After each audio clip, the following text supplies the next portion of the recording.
Na minha luta contra o pecado, eu realmente acredito que lutei com todas as minhas forças por anos. Mas eu conseguia me manter umas 2, 3 semanas sem cair, às vezes um mês no máximo, mas sempre voltava para o mesmo local. E hoje, ao olhar para trás e tentar buscar qual foi o ponto que mais me ajudou e auxiliou nessa restauração, depois de procurar por muito tempo, eu descobri. E através desse vídeo, eu não quero só te contar o que é para mera informação, mas sim te mostrar qual foi o caminho que me levou até isso. E se esses vídeos têm te ajudado, não se esqueça de curtir, comentar, se inscrever e compartilhar para que mais pessoas sejam alcançadas e libertas. Em Mateus 16, quando Pedro faz sua confissão muito reconhecida, que ele diz: "Tu és o Cristo, Filho do Deus vivo", Jesus diz no verso 18 a ele, ele diz: "Eu digo que você é Pedro, e sobre esta pedra eu edificarei a minha igreja." E existe algo muito interessante aqui. Jesus diz que edificaria a sua igreja. Igreja vem do grego eclésia, que segundo o léxico de Strong, significa assembleia, congregação, ajuntamento de pessoas. E eu preciso que você preste muita atenção nisso. Jesus nunca planejou que nós vivêssemos sozinhos. Jesus nos criou para que vivamos juntos e não separados. O que isso significa então? Nós vamos morar juntos, comer juntos, trabalhar juntos, viver juntos, dar risada juntos e nada separado. Existe um pouco de verdade nisso, mas não é exatamente isso que Jesus planejou. Em Atos 2,46, depois daquele dia maravilhoso de Pentecostes, que o Espírito Santo desceu sobre eles, diz assim: todos os dias continuavam a se reunir no pátio do templo, partiam o pão em casa e juntos participavam das refeições com alegria e sinceridade de coração. É muito importante e inegável que os cristãos foram criados para viver juntos, para que nós possamos nos fortificar, dar testemunho, orar um pelos outros e, muito importante que às vezes nos esquecemos, sim, dar risada e festejar. Mas não é só isso. Em sua primeira carta à igreja de Corinto, Paulo, depois de dar uma bronca neles, ele diz assim: apesar de eu não estar presente fisicamente, eu estou com vocês em espírito. Isso significa que nós não estamos somente reunidos fisicamente, mas nós somos um só povo, um só corpo em Jesus. Em Tiago 5,16 diz: portanto, confessem os seus pecados uns aos outros e orem uns pelos outros para serem curados. A oração de um justo é poderosa e eficaz. Esse versículo carrega o ponto-chave desse vídeo, mas qual que é então a importância do que nós falamos antes? Eu preciso que você entenda que para nós vivermos uma vida de confissão de pecados, de oração um pelos outros, nós precisamos ter vidas conectadas com os nossos irmãos. Por muito tempo eu ouvi essa passagem sendo aplicada como algo do tipo: confesse os seus pecados a Deus para ser perdoado e ore com os seus irmãos para ser curado. Isso é verdade, mas eu acredito que existe um princípio muito profundo e talvez que ajude muito a nossa caminhada contra o pecado. Porque quando confessamos aos nossos irmãos, nós estamos entrando em um local de vulnerabilidade. Eu conheço muitas pessoas que já confessaram para amigos, pais e, infelizmente, até para líderes e pastores, e foram tratados de uma maneira errada. Às vezes foram julgados demais, foram afastados diretamente das suas funções e do corpo da igreja, foram praticamente excomungados, não eram tratados mais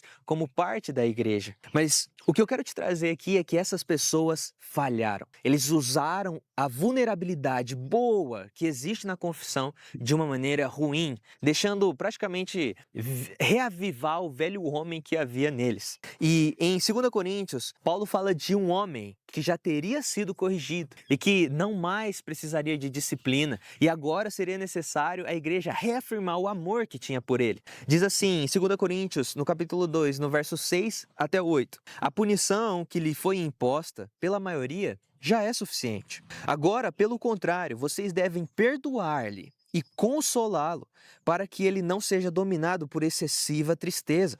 Portanto, eu lhes recomendo que reafirmem o amor que têm por ele. Um ponto muito importante é que Paulo não pede para eles voltarem a amar o irmão. Paulo pede para que eles reafirmem o amor que foi tão grande a ponto de discipliná-lo. Nós precisamos entender que o amor de Deus por nós é o que faz com que Ele nos corrija, nos discipline e queira que nós vivamos em santidade. E é esse mesmo amor que Paulo está dizendo, e é o mesmo amor que deve guiar esse princípio de confissão e vulnerabilidade que eu estou te apresentando. Mas precisamos ser vulneráveis para confessar. E é a partir daí que o processo começa. A confissão nos leva a permitir que os outros nos ajudem em oração. E assim como diz o versículo, a oração de um justo é poderosa e eficaz, e nós temos que crer nisso. A confissão também nos leva a fechar as brechas que não vemos. Quando nós compartilhamos as nossas lutas, as nossas dificuldades, um irmão com mais experiência, um líder, pode virar para você e simplesmente falar: cara, é tão fácil vencer isso. Eu fiz assim, assim, assado.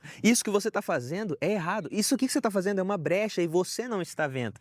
E somente através da confissão isso vai ser alcançado. A confissão também nos leva a ouvir quem já viveu e foi restaurado. Essa pessoa tem, como a gente diz às vezes, o caminho das pedras. É basicamente o que eu estou fazendo através desse vídeo. Uma pessoa que foi restaurada, que seguiu um processo e agora consegue passar para outras pessoas qual foi esse caminho e também caminhar com elas. Na verdade, o meu desejo é que cada pessoa que visse esse vídeo pudesse me ouvir mais, que a gente pudesse conviver, tomar um café e partilhar mais experiências ainda do que eu vivi, do que você pode viver em Cristo através da sua restauração. E um ponto muito importante também é a prestação de contas. Talvez esse seja o segundo ponto mais importante, porque o primeiro a gente está chegando. E a prestação de contas é algo que me ajudou muito. Depois de confessar rotineiramente, com certa frequência, mais que semanalmente, era necessário falar com o meu pastor, falar com o líder, com um amigo, de como estava sendo essa caminhada, como estava sendo a minha luta. Isso me ajudou muito, porque às vezes antes de pecar, antes de cair em pecado de novo, alguma tentação já era revelada, eu confessava a tentação para não confessar pecado e o processo era muito mais fácil. Acima de tudo, e talvez o maior foco desse vídeo é esse ponto que a gente vai falar. Confessar é doloroso. Eu não tenho nem palavras para te explicar como foi doloroso a minha confissão, o processo de confissão, de chegar para o meu pastor e falar que aquilo que eu vivia era uma mentira, de chegar para pessoas próximas, pessoas que eu amava e falar: ó, tudo que eu falei até hoje era uma mentira, tudo que eu estava falando de santidade, tudo que parecia que eu vivia de santidade era uma mentira. Muitas vezes eu não mentia, mas eu omitia, e nós sabemos que mentira, omissão, tudo leva para o mesmo buraco. O problema em si, o pecado, não é resolvido. E essa com certeza foi uma ferramenta muito poderosa na minha restauração. Saber que se eu pecasse de novo, se eu caísse, se por algum motivo eu vacilasse, todo o processo de confissão seria reiniciado. Eu teria que novamente falar com um pastor, falar com um líder, falar com as pessoas que eu amava e que eu havia mentido, que eu havia caído, que eu havia falhado com elas de novo, traído a confiança delas. Isso para mim foi muito forte. E o que eu queria te dizer é que eu sinto no meu coração que isso é algo que me guia e me protege até hoje. O fato de eu ter confessado e sofrido muito nesse processo e também feito outras pessoas sofrer, pessoas que eu amava, isso me protege, porque toda vez que o pecado começa a se acender, uma tentação começa a se acender dentro de mim, eu não penso somente uma espécie de matemática se aquilo vale a pena ou não, mas eu penso no princípio de que é uma ordem de Deus para mim, que eu vou precisar confessar os meus pecados. E quando eu penso nisso, eu penso na dor que eu vou causar confessando esse pecado que eu nem cometi. É tanta dor. Eu quero que você entenda que é tanta dor que isso te protege de pecar novamente. Isso te protege de cair novamente, porque você não quer nem magoar os outros mais e nem sofrer tudo que você sofreu com restauração, com mágoa, com rancor que pode ter sido guardado no seu processo de confissão. E eu quero que você guarde essa frase para nós podermos finalizar. A confissão é algo doloroso demais para se praticar muitas vezes. Eu espero que esse vídeo te leve não apenas a um conhecimento de que você deve confessar, mas que te leve para uma verdadeira vida de confissão, arrependimento e transparência com as pessoas à sua volta, com os seus irmãos em Cristo, com os seus líderes, e você possa viver uma vida em santidade, vencendo o pecado todos os dias. Que Deus te abençoe.